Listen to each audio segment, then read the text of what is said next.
One thing that I think brands get wrong, especially when it comes to influencers and things like follower count and things like that, is they forget to think about the interaction or the retention that some influencers can have from their audience. You know, say you have 1 million followers on Instagram, but only 10,000 people watch your reels. Say you have 10,000 followers on Instagram and 10,000 people watch your reels. Yes, it's the same amount of views, but it also shows that your whole audience are interested in everything you are doing. And that kind of relationship is more important and more valuable than somebody with millions of followers. Follower count isn't always the key to success when you are an influencer or content creator. So don't be discouraged by those numbers. So brands shouldn't really be treating content creators any less of a way because of follower count, right? Well, this brand, Ursa Nails, recently went viral for exactly this kind of situation. They had their own stall at YFCON at the Los Angeles Convention Center recently. YFCON is essentially a convention for brands and influencers. So this is Girl Loves on TikTok, and she'll be telling us the rest of the story. Rudest experience I've ever had as a content creator. I'm in line for this nail booth. They had someone check my profile and say like, oh yeah, you're good to get in the line. Like they were looking for over 10K followers. So I got in the line and okay, that's kind of crazy anyway. You know, the 10,000 followers thing, because if you're at a convention for content creators and brands, did the convention check, oh no, you have to have 10,000 followers to be here? Because you can't pay to be somewhere and then booths be like, no, we're not interested. Also, you're at a place where influencers are setting this standard for your own brand. So you are saying to people who don't have over 10,000 followers, anyone, that actually you're useless to us. At an event with influencers or content creators or people who want to go into that career, this is how you are setting yourself up. Because things go viral, right? This is the impression you want to give everyone, that you care so much. showing the girl, oh my gosh, I just filmed a nail tutorial last night. I'm so excited. And she's looking through my profile and then she's speaking to the other girl in another language and she's like, sorry, no. So y'all, the part that really got to me, she's like, we're looking for people with like better production quality, more experience. I've been doing UGC for 6 years. I have like a national campaign or two under my belt for like big names. I'm not going to name them here. It was done so rudely that Wow. I don't like to say things that are about color or jump to conclusions, if you know what I'm saying. So afterwards, I said to the girl who cleared me initially to get in the line. Okay, let's touch on a few things there. One, again, brands need to look into what is trending. Big production value for short form content is not sought after. It's what I do in short form. It's what a lot of people do. We like to have a camera, so we like to have a lighting. But a lot of the time what you find is the videos without the lighting, without the production value, do far better than a lot of other videos with big production, right? That's one. So as a brand, maybe you should look into kind of what's trending in terms of content. Two, as she said, she touched on color. It is a fact, a physical fact. You can't argue it. It's a statistic that Black content creators don't get as much attention from brands. They're not paid as much. There's actually, oh my God, I saw something recently. There was a pay gap of hundreds of thousands. I'll have to put the example on the screen.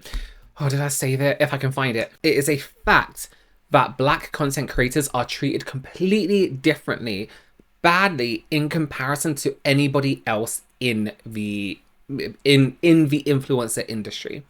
Okay. Why did you tell me to get in the line if there's an issue with my profile or my content, which all of my videos are high quality content according to TikTok. So she's like, oh, this is just my part-time job. Like, I'm not the final decider. I'm sorry. But then you should, as a company, have an agreement on what you are looking for. But also, again, you're at this function. I keep forgetting the names for it. For content creators. She's content creating right now. What she is doing, even in this car, is creating content. Again, lower production value. She's got a light, but she's in the back of a car and it's gone viral. Do you see what I'm saying? Do you want some stickers? I'm like, no. Like, do you not understand that outside of this, I'm a real person? First of all, you checked my profile. You said it's good. You had me waiting a line for 20 minutes. Then when I got up to the front, the girl was super rude for no reason. Has me stand there for like maybe 2 minutes while she speaks in I don't know what language to the other girl about my profile with me standing right there. And then says, sorry, no. Like, and so the girl's like, well, did you want some nails? I'll just give you some. And I'm like, no, like, you're missing No, the that's not point. the I'm a point. software engineer in real life. I have on Wow. nails. Like, if I wanted some nails, I could just buy them. So I explained to the girl, I'm like, I could afford to just buy the stack of nails. You're missing the point. Like, you.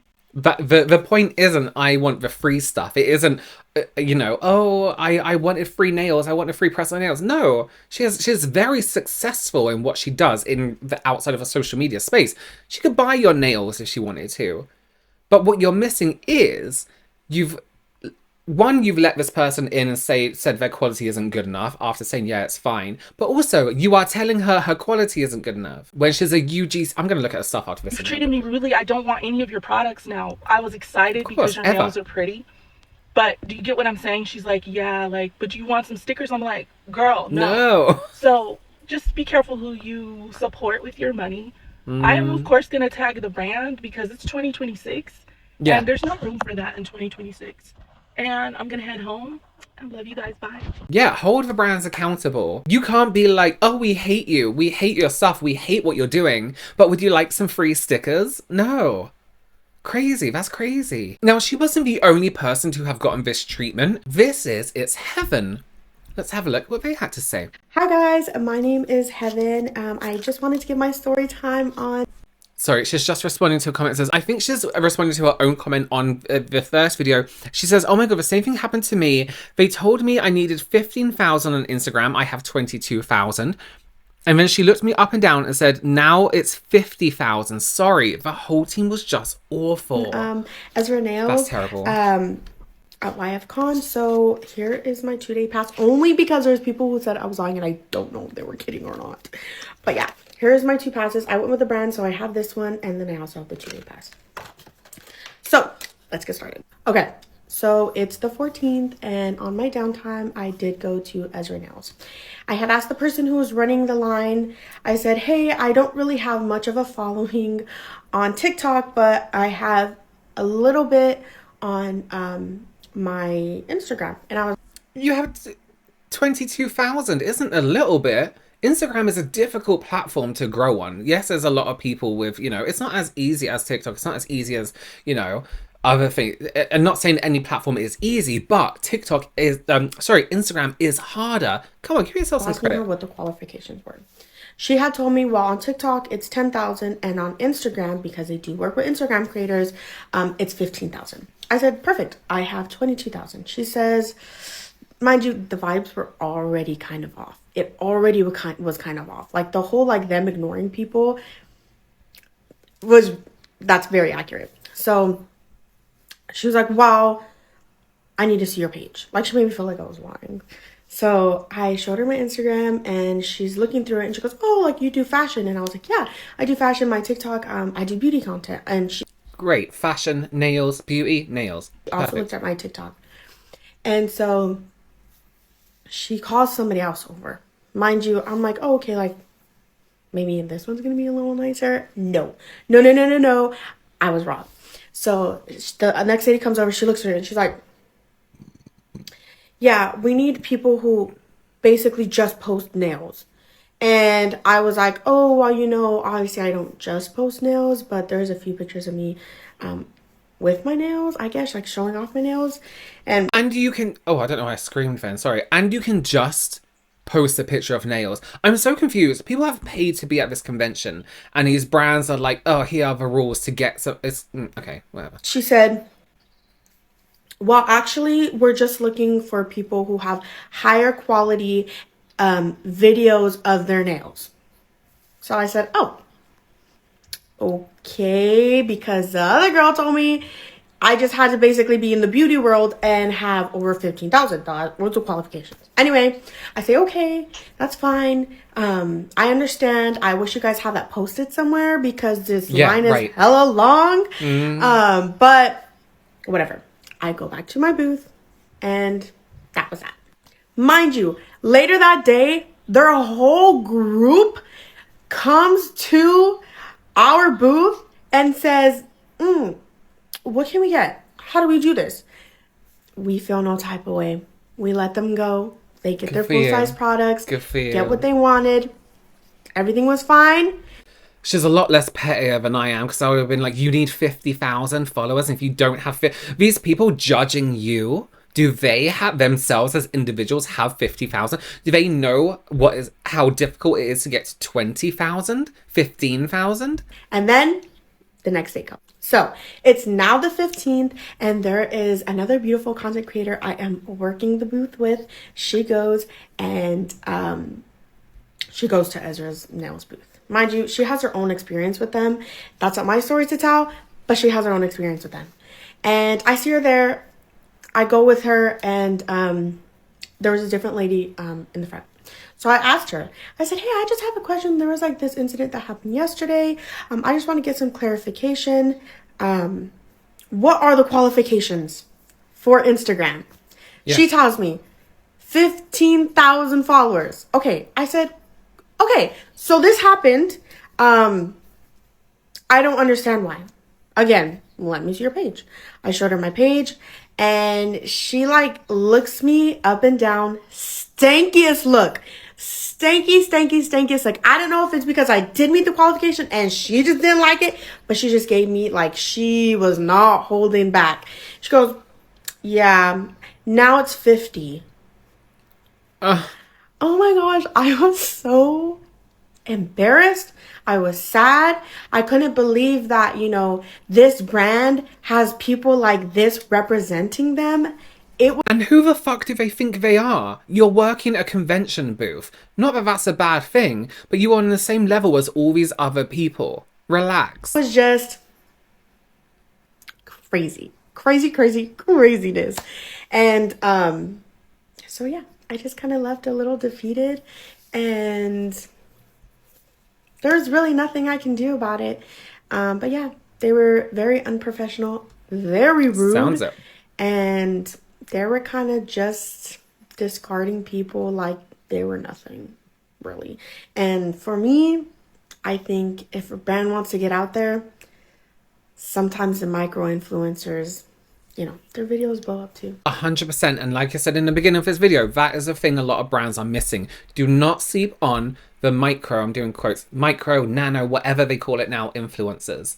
Because videos blow up in a way where you don't always need millions of people following you for that to happen. So you've got all these people on this booth acting like they're some kind of like bouncers for people with under 20 or 50,000 people. People had stuff to say about this too. Someone said, for a pair of $17 press-ons, they're tripping. Yeah. Number of followers should never be a qualifying reason. You never know someone's reach. Any business, any brand should be welcoming new users and promo. I agree. I hate that we become a numbers society. It's so Black Mirror coded. How many followers do you have? You can buy followers and views. Not saying you specifically are. I'm saying that it's so easy to do that. It's bizarre. I'm glad you named your brand, because despite me not seeking to purchase from them, I'm a big advocate in supporting those who support me. Yes. And this person very rightly says, so instead of getting good promo, now they've got bad promo. It's so odd that people only care about numbers nowadays. Just do it honest, good, caring job, and people will come, especially if you have a great reputation. 100% agree. So the first girl we saw in the videos did actually end up getting a response from what are their names? Ezra Nails. They said, hi Angie, this is Vivian, founder of Ursa Nails. Sorry, not Ezra. I just came across your video and wanted to personally reach out. I'm really sorry your experience felt frustrating, especially, this is ChatGPT, after waiting. That's not the kind of experience we ever want to create. To share a bit more context, we're still a small women-founded brand. We started just over 2 years ago, and this was our first time doing something at this scale. We were honestly learning and adjusting in real time, which clearly didn't come across well in the moment. That's on us, not you. I appreciate you sharing this. It generally helps us to do better. If you're open to it, I'd love to make this up to you and send you a set personally. Yeah, or just some stickers is fine. ChatGPT, I know M dashes exist, but I've never seen so many in one thing.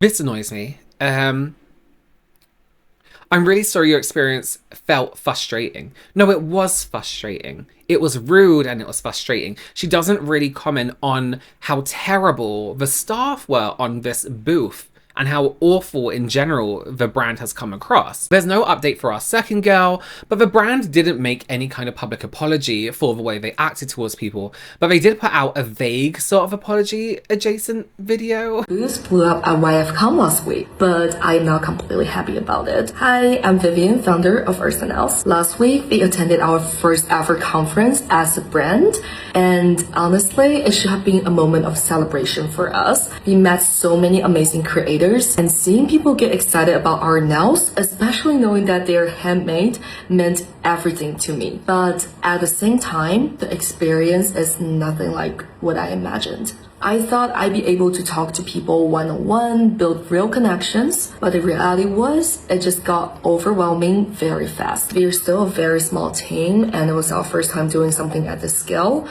Looking back, I should have set clearer expectations and prepare our team better, and that part is fully on me. And if I'm being completely honest, it's been very hard seeing how things got escalated really fast without people knowing what the full experience looked like. And I understand for some people, the experience didn't feel great. That was never our intention, and I personally feel really sorry about that. And I do need to make this clear that that's not something we stand for as a brand. And for those of you who don't know, I started this brand a little over 2 years ago with my childhood bestie, who at the time was making press-on-nails by herself, and we thought about just making this into a brand.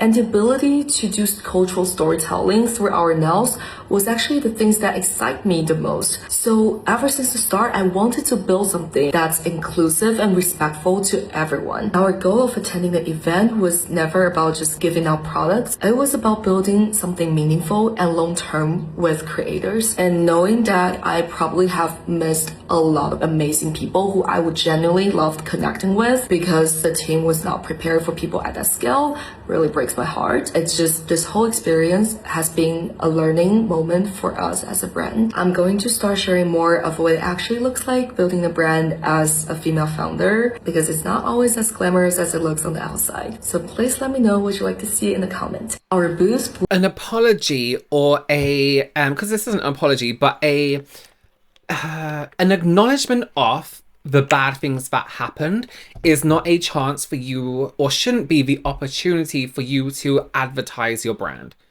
You say what went wrong, you apologize for what went wrong. It isn't then, just so you know, we are founded back as me and my best friend. Blah, blah, blah, blah. And it's very important to support brands that are founded by women. But let's not use that as a reason to stop people from hating on you when you've done something wrong. It's like the same thing as like, oh, we're a small business. We didn't mean to be racist. We're a small business. It's like that's not what that means. That doesn't add up. She talks a lot as well about how busy it was. The busyness wasn't the issue. The waiting for the amount of time was not the issue. The issue was what happened after people had waited a certain amount of time. The issue was your staff on that booth being assholes. Let's be real. The pinch of an asshole they were being. So at this point, no one cares if you are a woman-founded business with your best friend who, you know, they're all handmade. Or let's not, they're handmade nails. Okay, let's save the advertisements for another time when you're not being called out for your terrible staff and standards as a business. These are the kind of brands that put a really bad taste in my mouth, because it's like you haven't looked up or looked into the benefits of different type of influencers, different type of content creators, done case studies on anything. It's you just think that if people have over a certain amount of followers, they are going to support your business and then you're going to do really well and everything will be great and fun. Not the case. And I think the owner tried to paint out that, you know, it was really busy and the staff weren't prepared. The staff very clearly had very set expectations of who they were going to allow into this booth and who was getting free product. That must have been briefed out to the team over 2 different days. There was something set there. You just got it wrong. Apologize. Admit you're wrong. Let me know your opinions down below on this. Subscribe if you haven't already. Give this video a thumbs up. And I will see you very, very soon. Bye.